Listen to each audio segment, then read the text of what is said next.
संग्राम मुक्तीचे असे बिरसा मुंडा यांचा आज जन्मदिवस आणि आजच्या या जन्मदिवसानिमित्त एक दुसरा कार्यक्रम म्हणजे शिक्षकेतर कर्मचारी दिवस, म्हणजे जसं आपण मदर डे, फादर डे, अजून मित्र दिवस, मैत्रीण दिवस, सिस्टर डे, ब्रदर डे, अनेक डे आहेत. त्याच्यापैकी एक शिक्षकेतर कर्मचारी दिवस आणि आजच्या या दिवशी आपल्या विद्यालयातील नॉन-टीचिंग कर्मचारी जे आहेत त्यांचा यथोचित सन्मान आणि सत्कार, म्हणजे त्यांनी वर्षभर केलेलं काम आणि त्या कामानिमित्त त्यांचा आपण यथोचित असा सन्मान आणि सत्कारही केलेला आहे. तर आजच्या या कार्यक्रमाच्या दिवशी खरं म्हणजे खरं पाहता कालच्या दिवशी सुट्टी आली गुरु नानक जयंती निमित्त, तर आज हा कार्यक्रम आपण एक दिवस उशिरा का असेना परंतु त्यांचा मान, त्यांचा सन्मान, हा यथोचित असा सन्मान आपण केलेला आहे. सरांनी सांगितलं की विद्यालयातील प्रत्येक घटक हा फार महत्वाचा असतो. संस्था, शाळा, प्राध्यापक, शिक्षक, शिक्षकेतर कर्मचारी, त्यातल्या विद्यार्थी, पालक, सगळे घटक महत्वाचे असतात आणि या सर्व घटकांमध्ये हे प्रत्येक घटक त्याच्याकडे काम करतो. आता सरांनी चांगलं उदाहरण दिलं की आपलं शरीर जसं आहे की जो त्याचं काम करतो, डोळा, कान, नाक, हात, पाय, मेंदू, स्किन, म्हणजे असे वेगवेगळे काम असतात. तसं प्रत्येक जण हा वेगवेगळ्या कामाचा घटक असतो आणि ती व्यक्ती प्रत्येकाचं काम हे वेगवेगळ्या पद्धतीने करत असतात.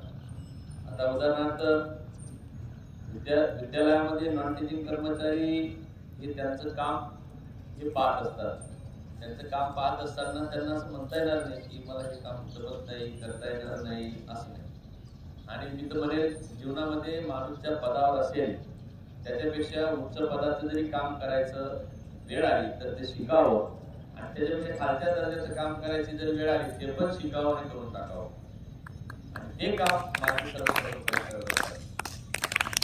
आणि ते माझे कर्मचारी नाही तर ते माझे सहकारी आणि माझे छोटे बंधू, मोठे बंधू असं काम करत असतात सगळे.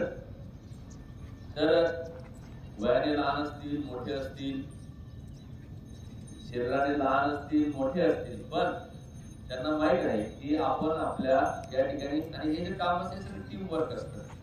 हे एक माणूस करू शकत नाही, एका माणसाकडनं होणारं काम नसतंच आणि एका माणसाकडनं सगळं काम कधीच होत नाही. घरामध्ये आई स्वयंपाक करते, आई दळण आणते, आई घर पुसून काढते, आई कपडे धुते, आई जेवण वाढते, आई भांडे घालते. पण जसं आई भांडे घालते, जेवण वाढते, जेवण बनवते, स्वयंपाक बनवते, तसं जे जेवण बनवायचं आहे त्या जेवणासाठी लागणारं जे अन्नधान्य आहे ते आपला बाप पिकवतो. आणि ते आपला बाप पिकवत असताना त्याच्यासाठी कष्ट आपला बाप करतो आणि ते धान्य देण्याचं काम धरती माता करते, म्हणजे भूमाता करते, जमीन करते. आणि ते धान्य पिकवण्यासाठी जमीन लागते, त्या जमिनीला पाऊस लागतो, पाणी लागतं आणि त्याला परत निसर्गाचं वातावरण लागतं आणि परत त्याला संरक्षण देण्याचं कामही लागतं. उदाहरणार्थ बाजरी पेरायचं असेल तर पेरणीपासून तर मळणीपर्यंतचं काम सर्व माझा बाप करतो.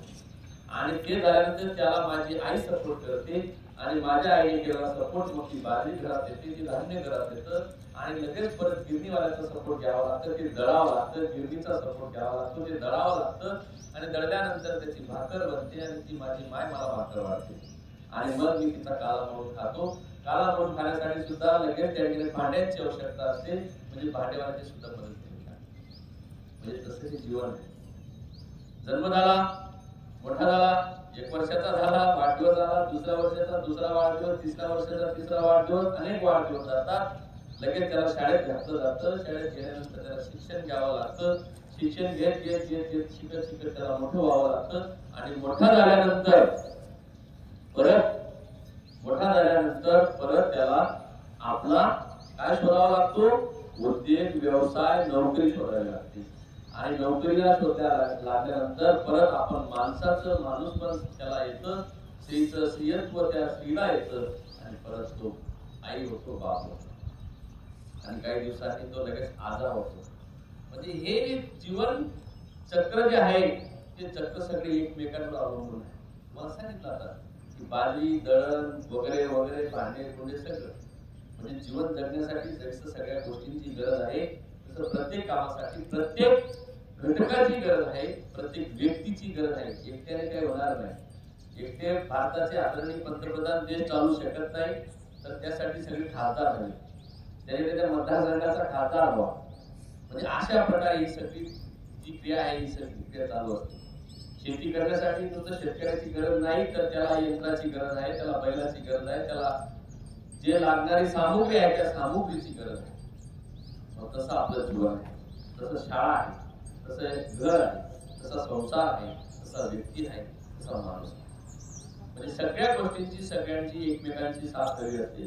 किती शेत चांगलं असेल, किती बियाणं चांगलं असेल, किती फवारा औषध चांगलं असेल, पाऊस पडला नाही तर उत्पन्न येईल का? नाही. मग हेडमास्टर किती चांगला असेल, इमारत किती चांगली असेल, शाळा किती चांगली असेल, शिक्षक किती चांगले असतील, विद्यार्थी नसते शाळा चालणार नाही. विद्यार्थी असते तर शिक्षक असले पाहिजे, शिक्षक असले तर शिक्षकाचे कर्मचारी असले पाहिजे, आणि शिक्षकाचे कर्मचारी असले तर ते नियतीने काम करणारे आपल्यासारखे असले पाहिजे. त्याचं पाहतो मी बऱ्याच शाळांमध्ये की बऱ्याच ठिकाणी सांगावं लागतं, सांगून सांगून तो थकून जातो, काम होत नाही, विद्यालय स्वच्छ दिसत नाही. आणि सांगायला हरकत नाही, मी तर स्वाभिमानाने सांगतो की मला जशी टीम आहे, माझी जशी टीम आहे तशी टीम तुम्हाला सापडणार आहे. सगळं ऑल इज वेल, जे काम सांगितलं ते लगेच तयार असतं. शाळेच्या बाहेर वेळामध्ये देखील आम्ही काम करतो.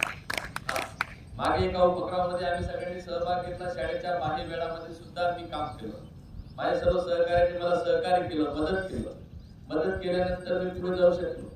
म्हणजे सगळ्या ज्या गोष्टी आहेत सगळ्या एकमेकांवर अवलंबून आहे. सगळ्यांचं सहकार्य महत्वाचं असतं, आणि सगळ्यांचं सहकार्य केलं की माणूस मोठा होतो, शाळा मोठी होते, आणि त्याचं नाव लौकिक होतं. आणि तेच काम आपण करत असतो, ते काम आपल्या विद्यालयामध्ये चालत असतं. म्हणून